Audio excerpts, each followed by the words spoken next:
So let's stay on that real quick because when you look at succession, like a lot of people want to talk about the person entering in the situation, but the biggest, or I think one of the most important dynamics, is how the person responds who's coming out of the situation. You know what I mean? So, in your situation, like how important was like that relational dynamic, or like even in a succession plan, like how important is it to you that the incoming pastor and the outgoing pastor is on the same page and how they should be like relationally?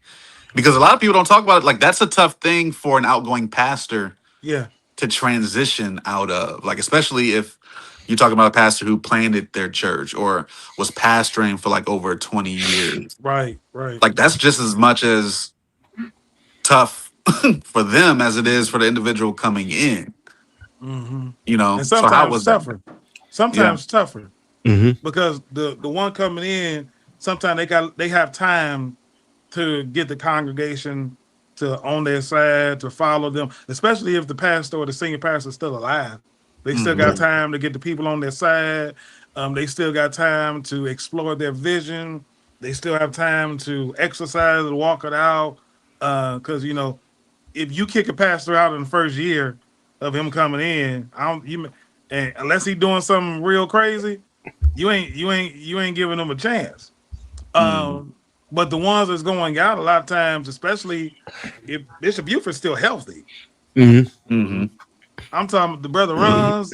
And I call him brother, but he called me brother sometimes too. But it is.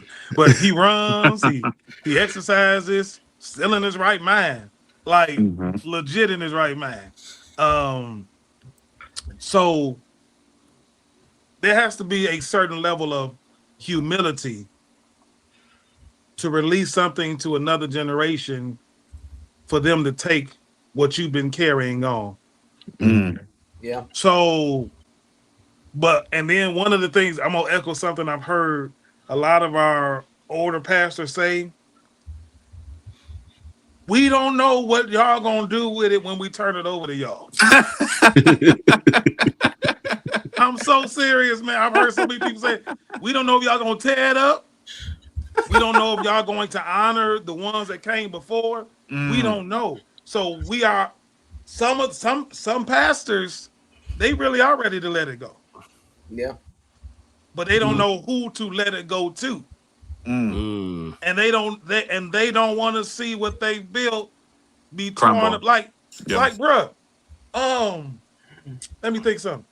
Here in Detroit, we got a mall, former mall, by the name of Northland. I got memories there.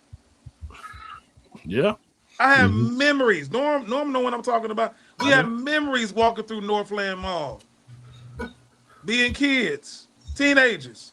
They've torn it down. They've torn it down for whatever reason.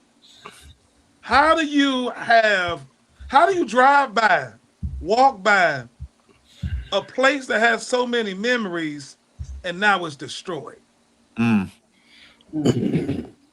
some of our churches, unfortunately, have experienced that because I think it was Absalom. You got an Absalom coming in. Correct me if I'm wrong, Pastor Travis. Give me the right king. Or Pastor Gabe, or whoever. Give me the right king. You got somebody coming in that's listening to people that don't have the wisdom. Oh, you talking about Rehoboam? Thank you, Rehoboam. Yeah. No, Absalom was something different. He was trying to take the throne. Yeah. He was trying to overthrow. He got his hair caught in the tree. Yeah, then he got speared in the chest. Okay, I'm sorry, Deacon Norm.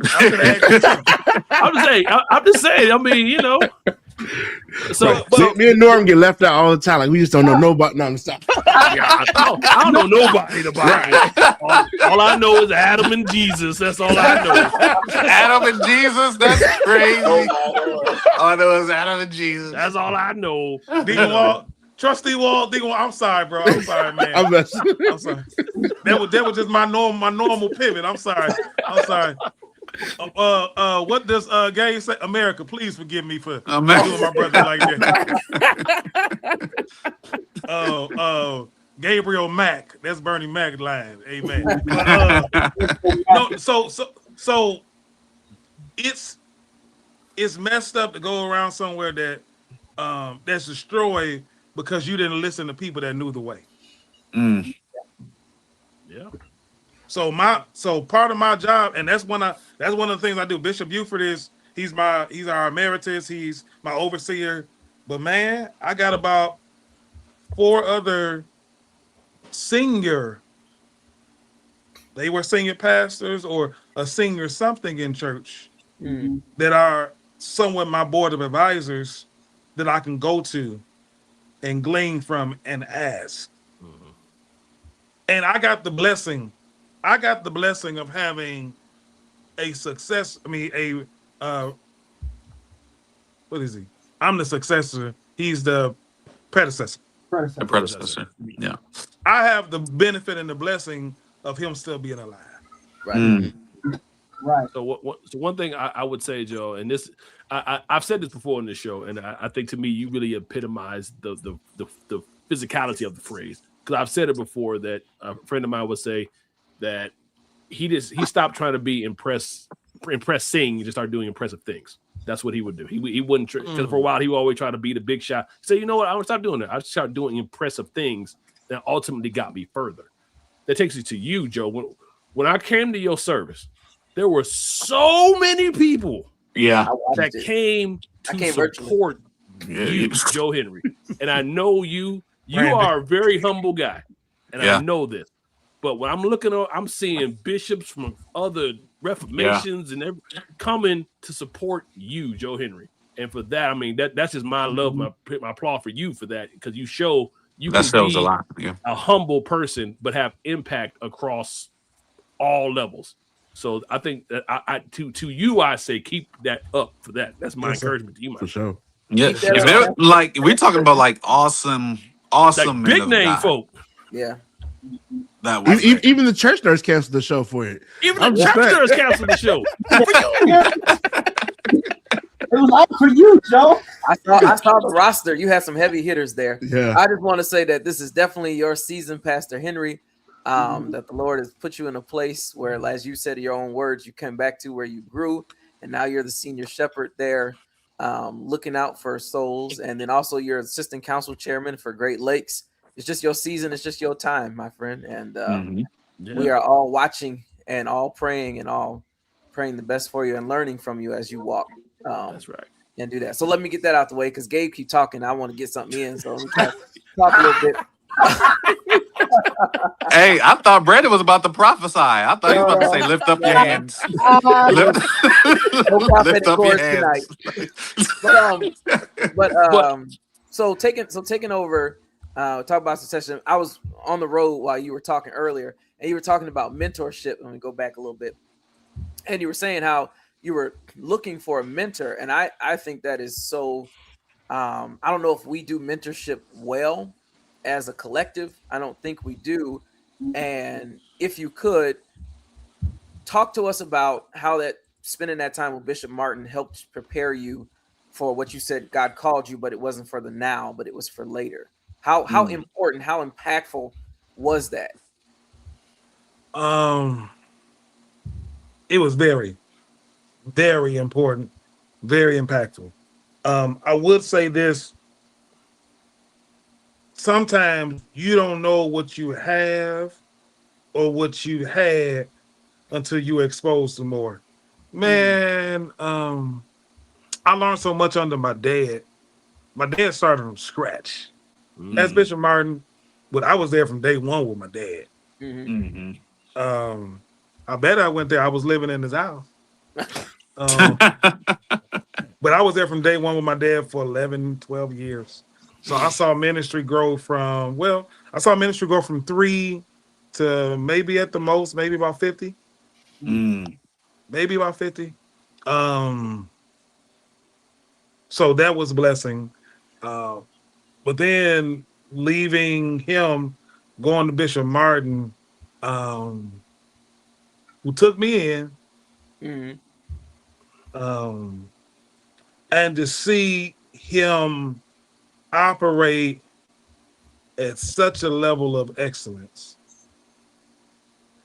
to see a man be devoted to his wife and children, work a full-time job, pastor at that time, 2 locations, but also have 2 more up under him, 2 or 3 more up under him.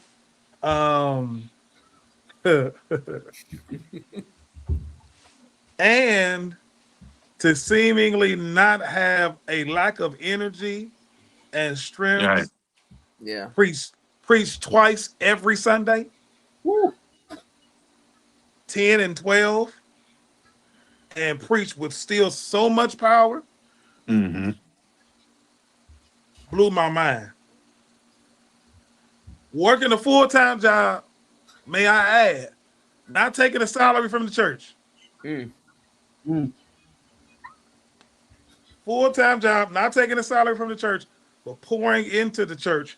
What it did was, for me, it didn't shame me, but it made me feel as if when you giving your whatever to the church, you Right. got to give your all. Yeah. And with so many lazy leaders Uh-oh. who don't want to put the time in, to put the effort in, to put the work in, it's a danger to be called to something that you don't want to do. You just want to be called. Yeah. Pastor, bishop, apostle. It's a danger to be called to something that you don't want to do. Yeah. You've been called to it. Do the work. So that's what I saw. Like, I'm like, man, how you doing? In my head, I ain't asked him. I could have, but no, maybe I did. I did ask him a couple times. How you doing all this? You going to the church building stuff yourself. They say it's gonna cost how much? Oh no, I do that myself. What? What pastor doing that?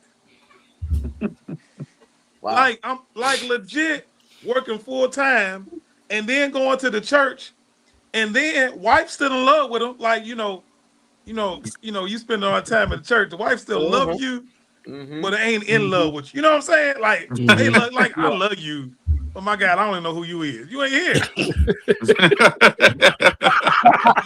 Your children adore you. Like, legit. Like, families got issues, whatever, but like, legit. And I'm not talking about what I think I know. I'm talking about what I know. Right. And to see him, man, to see him have so much compassion for so many people that I've seen do him wrong. And still be compassionate as a pastor. Like, I grabbed a lot, man. So when I say mentoring, it wasn't a 3-week. It wasn't a 3-week training. Right. It wasn't like we thought. Like many of us think we're gonna sit down every Saturday. You're gonna have a mentoring class with me.